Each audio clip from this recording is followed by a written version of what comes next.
Bonjour à toutes et à tous, vous êtes sur le collectif Chalonnais et nous sommes aujourd'hui avec Bruno Bourbrock qui, on va parler un peu d'histoire aujourd'hui et va nous présenter l'endroit où on se situe et notamment la place du marché aux fleurs. Monsieur Bourbrock, bonjour, merci d'accepter notre invitation. Bonjour.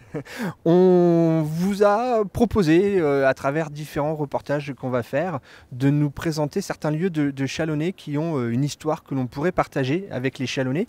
Vous-même, Monsieur Bourbrock, j'imagine que les Chalonnais vous connaissent, mais peut-être pas tous, ou peut-être pas la plus jeune génération. Évidemment, vous avez été maire de Châlons pendant 19 ans. Et puis, vous avez eu d'autres mandats. Est-ce que vous pouvez nous préciser lesquels ? J'étais président de l'intercommunalité de Châlons, c'était la communauté d'agglomération pendant 25 ans. J'étais conseiller général de la Marne pendant 15 ans. J'étais premier vice-président de la région pendant 15 ans. Voilà, j'ai eu quelques mandats, quelques responsabilités locales et nationales.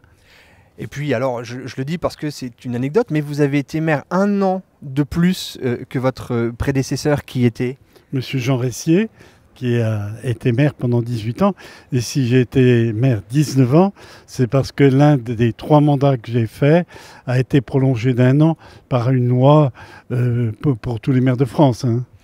Et donc, on est effectivement devant un espace qu'on va voir aux images, qui est l'espace Pierre Dac, qui a été, à l'époque, on en parlait, transformé par votre prédécesseur. Oui, il a été transformé en 1994, mais ce bâtiment qui s'appelait la salle des fêtes a été construit peu de temps avant la Seconde Guerre mondiale, en 1933 je crois.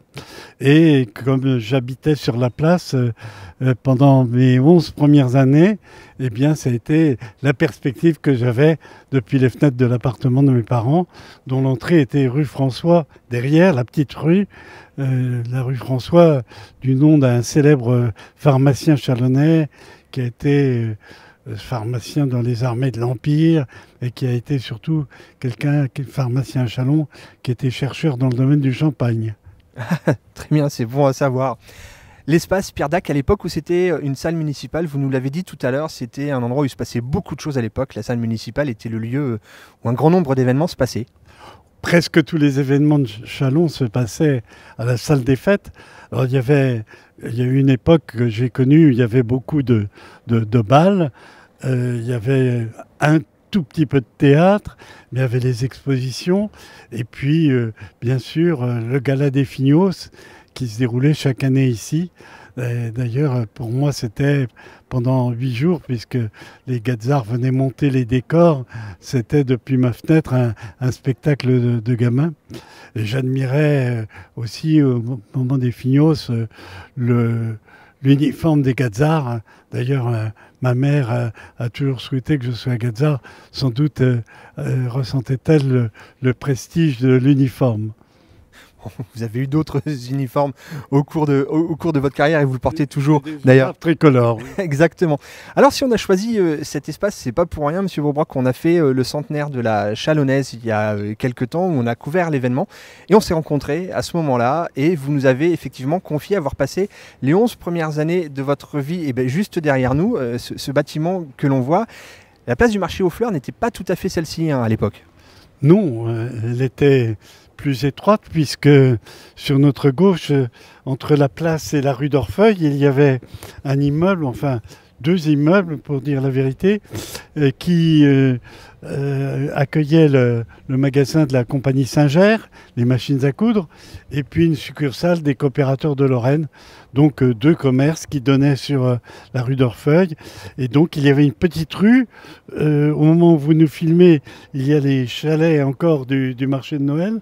Et cette petite rue était à la place de ces marchés de Noël, enfin des chalets de Noël que je vous montre là.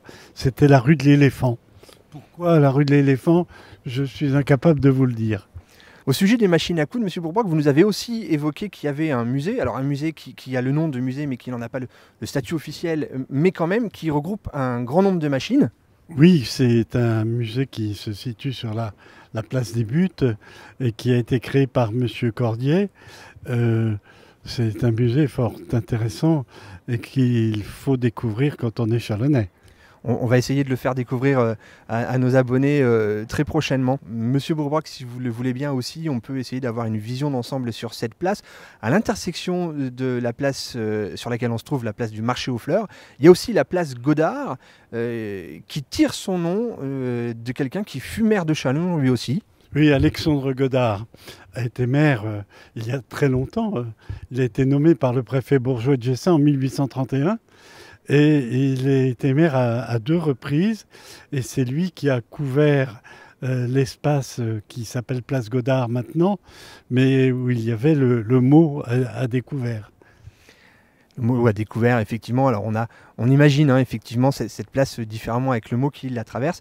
Et puis si on remonte cette place, alors je le redis, elle s'appelait la place du marché aux fleurs parce qu'à une époque, effectivement à Châlons, il y avait un marché aux fleurs. On a effectivement l'espace Pierre Dac. Et puis juste à côté, là où il y a les grilles, très proche de l'enseigne qui s'appelle maintenant la ferme du centre, il y avait un garage, mais pas n'importe lequel. Non, pas n'importe lequel, puisque c'était le garage du maire, la voiture officielle du maire qui a été une traction avant que j'admirais beaucoup. Je ne suis pas sûr que là soit la raison pour laquelle j'ai souhaité être maire à un moment, mais j'admirais beaucoup la traction du maire, la traction avant du maire qui, à l'époque où je vivais ici, était Louis Laforêt, puis Bernard Darboët. Monsieur Bourbrock également, à l'intersection, quand on est face à la boulangerie notamment, et à l'intersection de la rue d'Orfeuille, il y avait aussi un certain nombre de succursales, on en échangeait tout à l'heure. Châlons était une ville déjà dynamique à l'époque dans vos plus jeunes années. Qu'est-ce qu'on y trouvait à cette intersection ? Eh bien, à cette intersection, il y avait deux magasins, le magasin de la compagnie Singer, le magasin des machines à coudre, et puis une succursale des coopérateurs de Lorraine. Coopérateurs de Lorraine était ici représenté par plusieurs succursales. Je me souviens avoir fait, alors que j'étais élève en seconde au lycée, qui est devenu le lycée Pierre Bayen, avoir fait un exposé sur un exposé de situation de la ville de Châlons.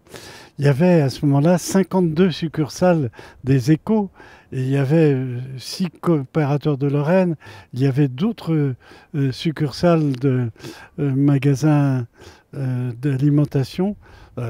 Ça a bien changé. Ça a bien changé, mais ça montre à quel point c'était une place qui bougeait, et c'est sans doute aussi la raison pour laquelle il y a des commerces qui perdurent. On était là effectivement pour couvrir les 100 ans de la Chalonnaise, la chocolaterie. Alors, la Chalonnaise, dont on a fêté les 100 ans récemment, c'était la boulangerie Thiéblot à l'époque, où je regardais tous les jeudis soirs la file qui traversait la place, la file des clients qui attendaient. On consommait traditionnellement du poisson le vendredi, et le jeudi soir, tout le monde venait faire ses courses à la poissonnerie. Il y avait déjà la boulangerie Chaumeil, puisque j'ai connu le père Chaumeil, comme on l'appelait, qui avait une camion de livraison extraordinaire. J'ai connu le fils Chaumeil, et puis maintenant c'est le petit-fils qui va d'ailleurs céder son magasin, si j'ai bien compris, dans peu de temps. Il y avait la chocolaterie. La chocolaterie, c'était la chocolaterie Robert, qui était une chocolaterie que le père Robert avait repris avant la guerre de 1940 et qui était très réputée. Hélène Missoff m'a expliqué un jour que régulièrement, quand sa famille allait à Paris, et Dieu sait s'ils allaient évidemment souvent à Paris, ils s'arrêtaient à Châlons, souvent à la pâtisserie Robert, ou bien aussi à l'hôtel de la Haute-Mer-Dieu. Très bien, monsieur Bourbrock. Alors, on le voit, Aïssa fait les images aussi de cette place comme elle l'était. On espère que pour illustrer cette vidéo, on va pouvoir avoir des archives aussi municipales pour pouvoir faire une comparaison de l'époque que vous nous citez et puis la place aujourd'hui. Et puis effectivement, des enseignes aussi. On a un champion du monde de pâtisserie ici, on a la Chalonnaise, on a un meilleur ouvrier de France effectivement à la Maison de Port. Donc c'est aussi une place qui continue à vivre différemment, mais qui reste ancrée quand même dans l'alimentation. À l'époque, donc la poissonnerie existait, à l'époque, les années 50 dont je suis en train de vous parler. Il y avait un boucher Chevalin, à la place de Port. C'était la boucherie Lyon. Il y avait un radioélectricien qui s'appelait Linsart. Et puis la fromagerie était occupée à ce moment-là par un bar qui a été longtemps en place, le bar des Halles, et qui était tenu par Monsieur Leblanc, qui faisait les chroniques hippiques du journal quotidien de l'époque, l'Union républicaine, et qui signait ces chroniques hippiques Le Bardet, L-E-B-A-R-D-E-T, Halles, A-L, le bar des Halles. Et c'était un lieu de rendez-vous très connu à Châlons. Et puis si on termine cette vue d'ensemble et cette perspective sur la place du marché aux fleurs, si on regarde un petit peu plus loin là-bas, derrière le laboratoire, on nous avait dit qu'il y avait un bâtiment qui n'est plus là aujourd'hui, mais il existait à une époque un bâtiment là-bas. Oui, c'était une sorte de halle pour un grossiste qui s'appelait Tordeux et qui alimentait en quelque sorte beaucoup de commerces alimentaires de Châlons et de la région de Châlons, et notamment des produits frais. Les produits frais, la poissonnerie, la queue le jeudi, pour la tradition du poisson le vendredi matin, un grossiste qui alimentait les commerces de Châlons et probablement ceux de cette place. Monsieur Bourbrock, on vous remercie. Est-ce que vous avez une autre anecdote? Est-ce que vous avez une anecdote à nous raconter pour clore ce premier épisode, en tout cas, sur un quartier historique de Châlons? Non, je me permets de rappeler simplement que le lieu est un lieu historique en quelque sorte. C'était le cœur de la vie chalonnaise avec l'actuelle place de la République. Nous sommes donc sur une place ancienne, au bout de la rue des Fripiers, qui s'appelait autrefois la rue des Chanvriers. Ça veut dire rue des Fripiers, rue des Chanvriers, le marché aux fleurs. C'est l'histoire de Châlons au travers de cet ensemble de bâtiments sur lequel nous nous trouvons actuellement. Beaucoup de métiers, on pouvait y trouver beaucoup de métiers qui malheureusement n'existent plus, ou en tout cas plus en l'état. Monsieur Bourbrock, merci beaucoup, c'est un plaisir d'échanger avec vous sur la mémoire de Châlons. On prend rendez-vous pour d'autres épisodes à venir, et puis on a entendu le message, on va essayer d'aller rendre visite au musée de la machine à coudre. Monsieur Bourbrock, merci beaucoup, vous étiez sur le collectif chalonnais, merci à toutes et à tous.